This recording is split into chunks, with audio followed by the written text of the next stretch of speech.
hello friends সকল mission বসুন্ধৰা সম্পৰ্কে আপোনালোকৰ বাবে এটা ইম্পৰ্টেন্ট ভিডিঅ লৈ আহিছো অসম চৰকাৰে আগবঢ়োৱা বসুন্ধৰা অভিযানৰ সেৱাসমূহত যদি আপুনি অনলাইন আবেদন কৰিছিল যেনেকুৱা উত্তৰাধিকাৰী সূত্ৰে নামজাৰি দলিল সূত্ৰে নামজাৰি বিবাদহীন বাটৰুৱা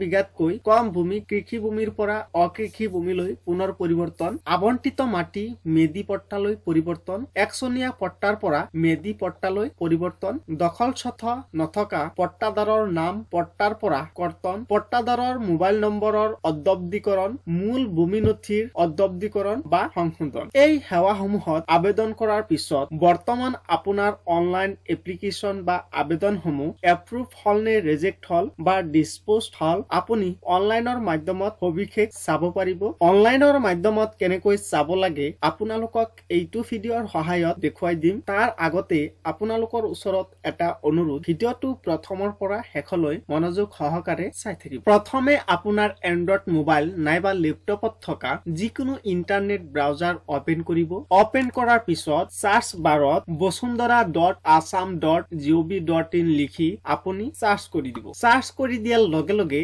আপোনালোকে এইটো ওয়েবসাইটত আহি যাব এইটো হল বসুন্ধৰা অভিযানৰ বা মিছন বসুন্ধৰাৰ অফিচিয়েল ওয়েবসাইট এইটো পেজত আহাৰ পিছত আপুনি প্ৰথমে আপোনাৰ ল্যাঙ্গুৱেজটো চুজ কৰি লব আপুনি যেটো ভাষা বুজি পায় হেতু ভাষা প্ৰথমে ইয়াৰ পৰা বাছনি কৰিব ওপৰত এটা অপচন দেখিবলৈ পাইছে নিশ্চয় ল্যাঙ্গুৱেজ ইয়াতে ক্লিক কৰিব ক্লিক কৰাৰ পিছত ইয়াতে দুটা ল্যাঙ্গুৱেজৰ নাম বা ভাষাৰ নাম আহি যাব এছামিজ ইংলিছ আপুনি এছামিজটো সিলেক্ট কৰি লব এনেকৈ ভাষাটো বাছনি কৰাৰ পিছত আপুনি পেজটো স্ক্ৰল ডাউন কৰিব স্ক্ৰল ডাউন কৰাৰ পিছত ৰাইট সাইডত বা সোঁফালত আপুনি এটা অপচন দেখিবলৈ পাব মোৰ আদেশ বা ইয়াতে আপুনি ইংলিছত চাব মাই এপ্লিকেশ্যন আপুনি এইটো অপচনত ক্লিক কৰি দিব ক্লিক কৰি দিয়াৰ পিছত এনে ধৰণে এটা অপচন আহি যাব ইয়াতে আপোনাৰ মোবাইল নাম্বাৰটো এন্টাৰ কৰিব আপুনি অনলাইন আবেদন কৰোতে যেটো মোবাইল নাম্বাৰ ব্যৱহাৰ কৰিছিল সেই মোবাইল নাম্বাৰটো ইয়াতে শুদ্ধভাৱে এন্টাৰ কৰি দিব এনেকৈ আপোনাৰ মোবাইল নাম্বাৰটো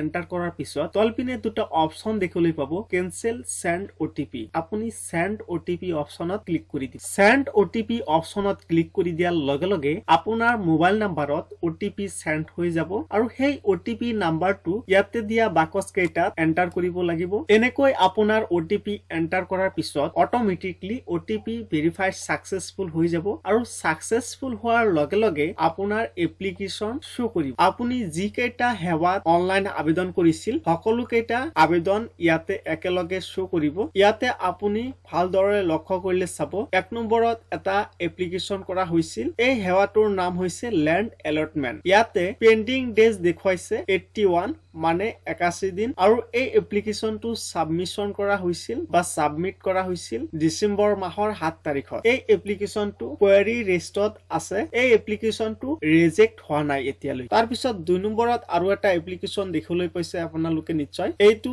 সেম ডেটত আবেদন কৰা হৈছিল এইটো কোৱেৰি লিষ্টত আছে তাৰ পিছত আৰু এটা এপ্লিকেশ্যন আপোনালোকে নিশ্চয় দেখিবলৈ পাইছে এই এপ্লিকেশ্যনটো কৰা হৈছিল মিউটেশন বাই ডিড মানে এইটো হল মাটি নামজাৰি কৰাৰ বাবে আবেদন কৰা হৈছিল দলিল সূত্ৰে এই আবেদনটো আপোনালোকে লক্ষ্য কৰিলে চাব ৰিজেক্ট হৈছে কিমান দিন পিছত ৰিজেক্ট হৈছে হেতু ইয়াতে উল্লেখ কৰা আছে 89 ডেজ মানে 89 দিন পিছত এই এপ্লিকেশ্যনটো ৰিজেক্ট হৈছে আৰু এটা এপ্লিকেশ্যন কৰা হৈছিল তলপিনে 4 নম্বৰত এই এপ্লিকেশ্যনটো কৰা হৈছিল মোবাইল নম্বৰ আপডেট কৰাৰ বাবে এই এপ্লিকেশ্যনটো 129 দিন পিছত ডিসপোজড হৈ গৈছে আপোনালোকে ইয়াতে 3 নম্বৰত যেটো এপ্লিকেশ্যন দেখিছে মিউটেশন বাই ডি মানে দলিল সূত্ৰে যেটো নামজাৰিৰ বাবে আবেদন কৰা হৈছিল এই নামজাৰিটো কিহৰ বাবে ৰিজেক্ট হৈছে আপোনালোকক দেখুৱাই আছো এইখিনি চাবৰ বাবে আপুনি ৰাইট সাইডত মাউসটো লৈ যাব ইয়াতে দুটা অপচন দেখিবলৈ পাব এটা মেছেজ অপচনৰ নিচিনা আৰু এটা ডাউনলোড অপচনৰ নিচিনা আপুনি ইয়াতে থকা যেটো মেছেজ অপচনৰ নিচিনা দেখা পাব ইয়াতে যেতিয়া আপুনি মাউসটো লৈ যাব লিখা আহিব ভিউ আপুনি ইয়াতে ক্লিক কৰি দিব ক্লিক কৰি দিয়াৰ লগে লগে এনে ধৰণে আপোনাৰ এপ্লিকেশ্যন ষ্টেটাসটো শো কৰিব আপোনাৰ এপ্লিকেশ্যন এপ্লিকেশনটো কিহৰ বাবে ৰিজেক্ট হৈছে ইয়াতে এনেধৰণে শো কৰিব মই আপোনালোকক দেখুৱাই আছো এই এপ্লিকেশনটো কিহৰ বাবে ৰিজেক্ট হৈছে সকলো সবিশেষ ইয়াতে জনাই দিছে ইয়াতে লিখা আছে your application has been rejected with remark দখলকাৰী দুজন কিন্তু দলিল মতে খৰিদাৰ তিনিজন থকা দেখা যায় গতিকে নাম জাৰি কৰিব পৰা নগল and is under review of ADC মানে আপোনালোকে নিশ্চয় বুজি পালে এই এপ্লিকেশনটো কিহৰ বাবে ৰিজেক্ট হৈছে মানে আবেদন কৰাৰ সময়ত মাত্ৰ দুজন ব্যক্তিৰ নামত আবেদন কৰা হৈছিল আৰু যিটো দলিলৰ জৰিয়তে আবেদন কৰা হৈছিল সেই দলিলত তিনিজন মানুহৰ নাম বা তিনিজন ব্যক্তিৰ নাম উল্লেখ আছে সেইবাবে এই এপ্লিকেশনটো বা এই আবেদনটো ৰিজেক্ট হৈছে তো আপোনালোকে আপোনালোকৰ অনলাইন এপ্লিকেশনটো